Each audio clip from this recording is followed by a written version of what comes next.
Alright, magandang araw po sa inyong lahat. Ako po si Kiko Javier para po sa isang importanteng training.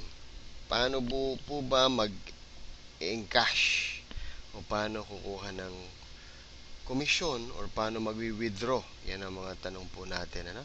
At this video will guide us, will teach us kung paano po ba gagawin. Okay? So, assuming we have logged into our back office, ito po yan. And just to remind everybody, please make sure you're using Mozilla Firefox. Alright, Mozilla po ang compatible browser natin. Okay? Para po surely walang magiging problema during the process. No? Okay, so after logging in, ito po ang ating dashboard. So, ang gusto po natin gawin ay mag-withdraw. So, pupunta po tayo syempre sa e-wallet. Alright, diretso tayo sa e-wallet.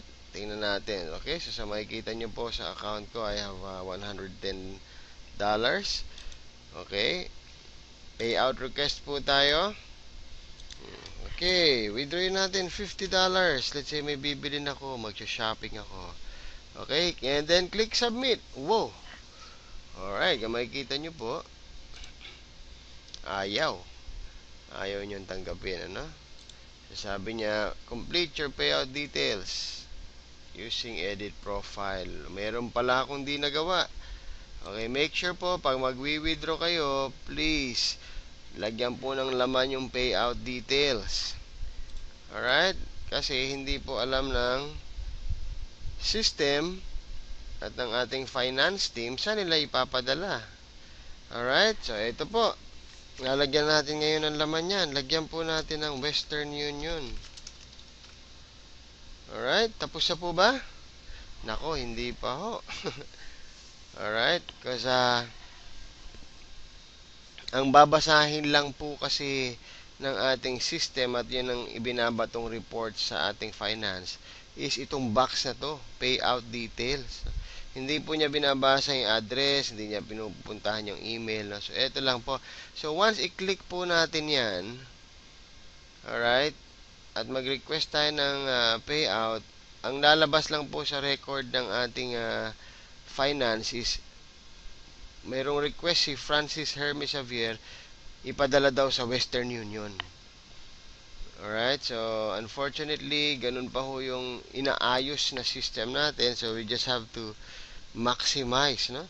Kailangan lang po natin pag-aralan muna habang hindi pa ho 100% completed, no? So, anong ibig sabihin doon? Ilagay pala yung details.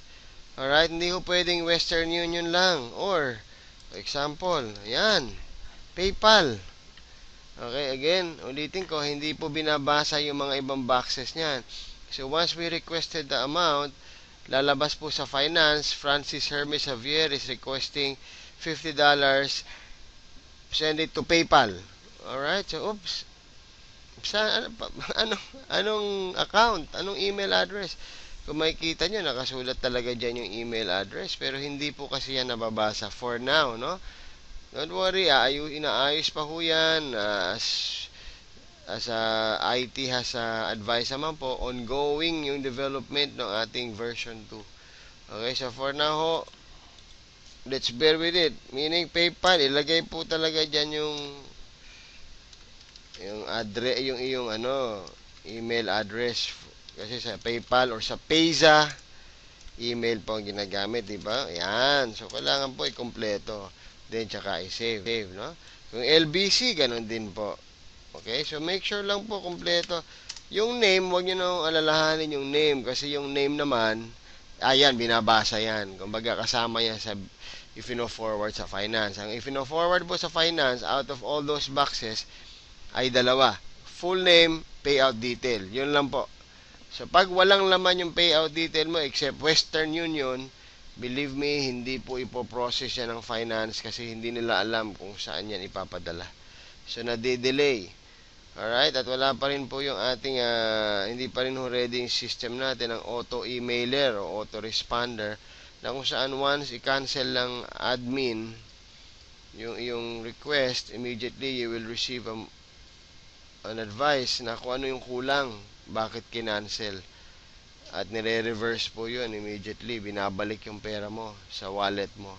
Hindi pa ho ganon. So, everything is manual, no? So, pagka po nagkaka-experience ng delay, then mag-follow up na po kagad, meaning there's something wrong probably. Okay, so ganito po yung tama dito. Western Union, ilalagay lang po yung inyong lugar, no? Hindi kailangan kumpletong address, city or state, or barangay or town. Basta yun lang po, hindi kailangan kumpleto, no? Kasi hindi naman pinipick up naman po yan, but they just want to make sure na merong city or sorry po, mura lahat. Mambaling, Cebu City, Philippines. Yan. Pagka sa ibang bansa po kayo, lagay nyo yung, of course, yung city, state, and country. Lagay po natin yung country. Okay, so once we save it, edit profile successful, then balik na po tayo sa e-wallet. Ito po yung ating wallet, electronic wallet. Okay, kukunin natin yung $50, then click submit. Yes, ayun. Di ba ba? Makikita nyo sa remarks, payout to Western Union, Mambaling, Cebu City, Philippines. Kompleto.